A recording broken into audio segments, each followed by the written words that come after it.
हम तुम्हें अपना दिल चीर के नहीं दिखाएंगे कि हमारे दिल में भारत का प्रेम कितना है।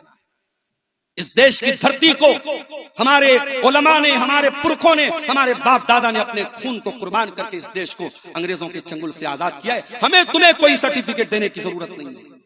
जिन्होंने देश के साथ गद्दारियां की हैं, इनका इतिहास रहा है अंग्रेजों का नमक खाने का, वो आज हमसे सर्टिफिकेट मांगते हैं कि साहब तुम देश के अगर वफादार हो तो वंदे मातरम बोलो।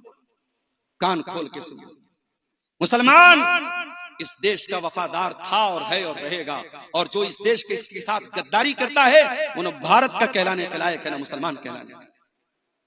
मुसलमान का इतिहास वफादारी से भरा हुआ है। लेकिन हाँ, मुसलमान हर कंकर को, हर पत्थर को, हर पानी को, हर पहाड़ को रब मानने वाला नहीं है। मुसलमान एक रब को मानता है।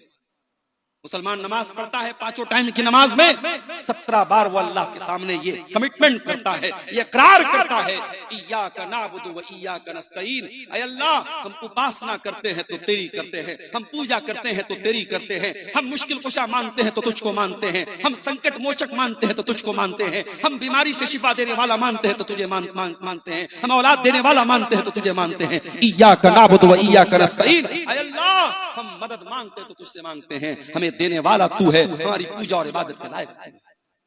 वंदे मातरम का मतलब ये होता है, भारत की माता मैं तेरी वंदना करता हूं, मैं तेरी इबादत करता हूं। मुसलमान भारत की इबादत नहीं करता है। मुसलमान का अकीदा क्या है?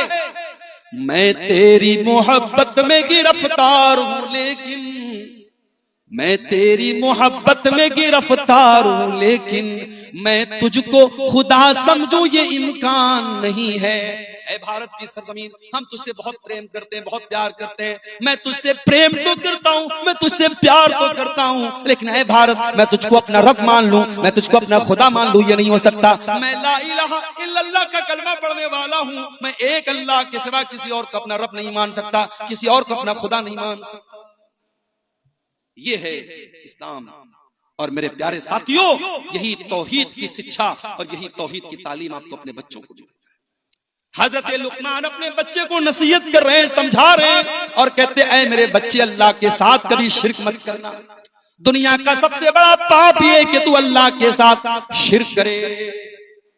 आज इतने बड़े बड़े जलसे हो रहे हैं, आज इतनी लंबी लंबी तकरीरें हो रही हैं, लेकिन आपके सीमांचल के बहुत सारे मुसलमान लड़के और लड़कियों को यह भी नहीं पता तौहीद किसको कहते हैं, शिर्क किसको कहते हैं। ना जानकारी में बहुत सारे ऐसे काम भी आज हमारे समाज में हो रहे हैं जो नहीं होने चाहिए। इसी अररिया की सरजमीन पर मुझे लोगों ने बताया इज्तिमा हो रहा है। कैसा इज्तिमा हो रहा है? तबलीगी जमात के लोगों का इज्तिमा हो रहा है। क्या हो रहा है उसके अंदर?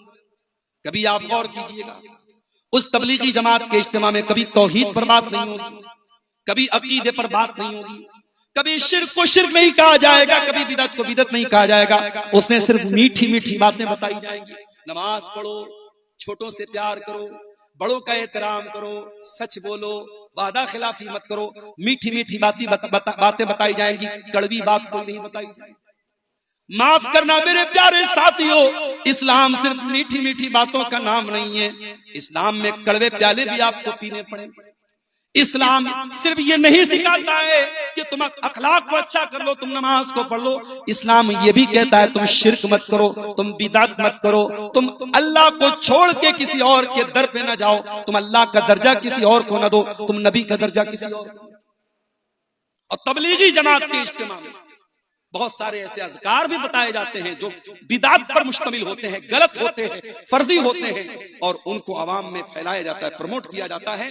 और अफसोस की बात है कि आपकी शेरशाबादी बरादरी में और आपकी अहले हदीस जमात में इस तरीके के तबलीगी इज्तिमा को प्रमोट किया जाए और अहले हदीस अफराद वहां पर बुलाए जाएं, ये बिल्कुल भी मुनासिब नहीं है। हम किसी के साथ कोई तासुब नहीं रखते, मगर हाँ मेरे प्यारे साथियों, हम जिस मनहज पर हैं, जिस अकीदे पर हैं, हम किताब व सुन्नत के जिस प्लेटफॉर्म पर हैं, उसका तकाजा यही है कि जहां से बिदअत को प्रमोट किया जाए, जहां से गलत चीजों को प्रमोट किया जाए, हम ऐसी तमाम चीजों का बाइकआउट करते हैं। और इसलिए ऐसे इज्तिमा की हम अपनी मस्जिदों में अगर इजाजत दे रहे हैं, अपने मदरसों में अगर हम इजाजत दे रहे हैं और अपने नौजवानों को उस तरीके के इज्तिमात में हम भेज रहे हैं, तो ये बिल्कुल भी मुनासिब नहीं है। हमें और आपको इससे सचेत रहना चाहिए।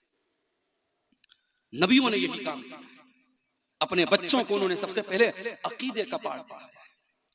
हजरत इब्राहिम अलैहिस्सलाम को देखो, इब्राहिम अलैहिस्सलाम अल्लाह की बारगाह में दुआ करते हैं, कहते वजुनुबनी व बनिया अन नाबुदल असनाम, आय अल्लाह तू मेरे बच्चों को बुत परस्ती से बचाना, मेरी औलाद कहीं बुत परस्ती में न पड़ जाए।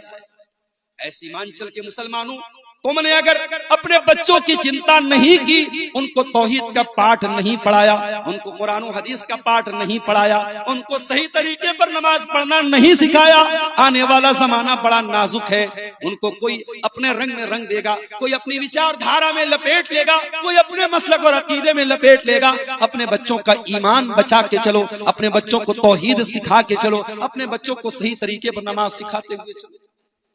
कई जगहों पर मैं गया, पूरा गांव अहले हदीस का है।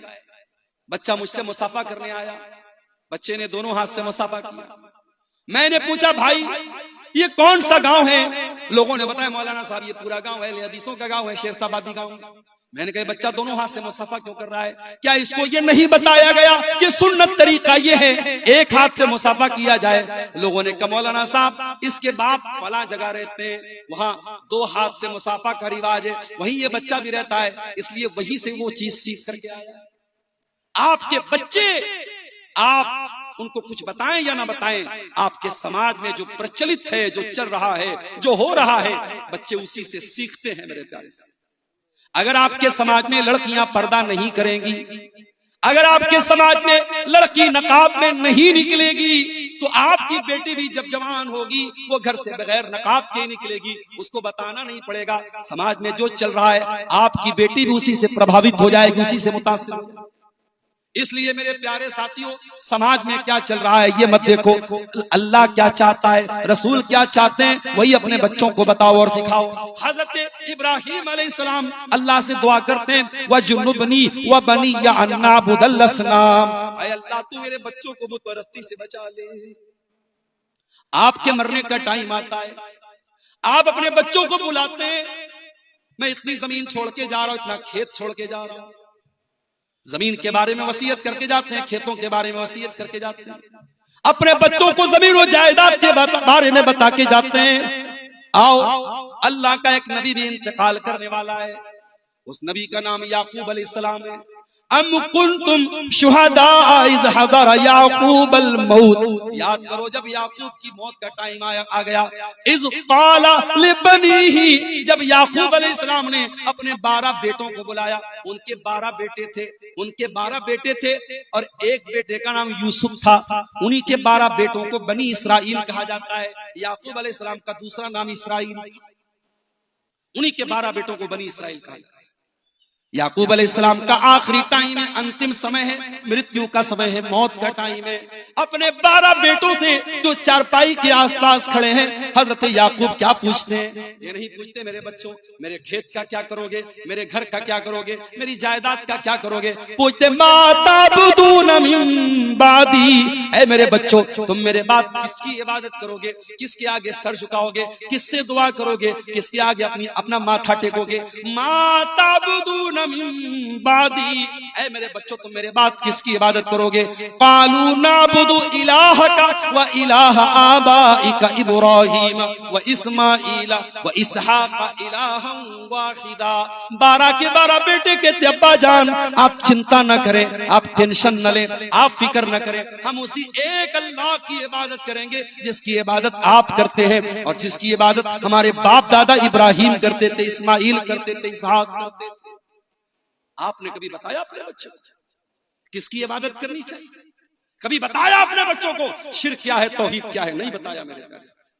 ये औलाद आपके गले का हार बन जाएगी मेरे भाई, ये औलाद आपके गले का फंदा बन जाएगी। कल कयामत के दिन अल्लाह पूछेगा, ऐ शेरशाबादी समाज से ताल्लुक रखने वाले मुसलमान, ऐ सीमांचल की धरती पे रहने वाले मुसलमान, तू एक ऐसे माहौल में पैदा हुआ जहां हर तरफ मुसलमान थे, जहां हर तरफ कुरान और हदीस पे चलने वाले थे, हर तरफ कुरान और हदीस पे चलने वाले लोग थे। ऐसे माहौल और समाज में तू पैदा हुआ था। तेरे समाज में हर साल सैकड़ों जलसे हुआ करते थे, पूरे भारत के मौलाना लोग उलमा तेरी बस्तियों में आया करते थे। तूने अपने बच्चों को तौहीद क्यों नहीं बताई? तेरी बेटी तौहीद से दूर क्यों, तेरा बच्चा तौहीद से दूर क्यों?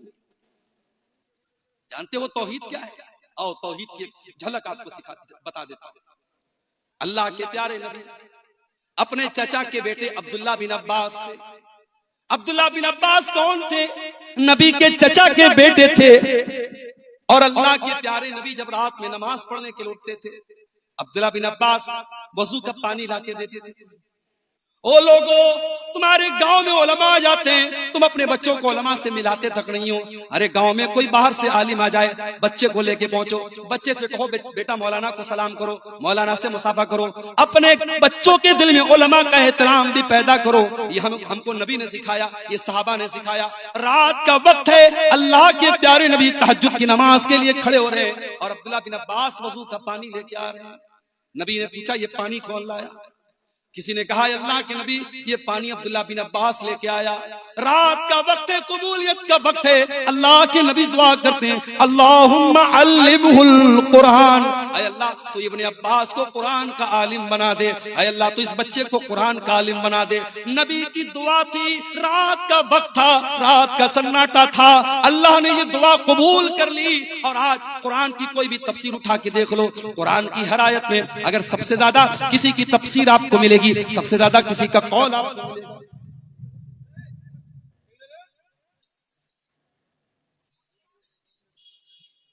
सबसे ज्यादा किसी का कौल आपको मिलेगा तो अब्दुल्ला बिन अब्बास का मिलेगा। इनको तर्जुमानुल कुरान कहा जाता है, इनको हब्रुल उम्मा कहा जाता है, इनको उम्मत का सबसे बड़ा आलिम कहा जाता है, सबसे बड़ा स्कॉलर कहा जाता है।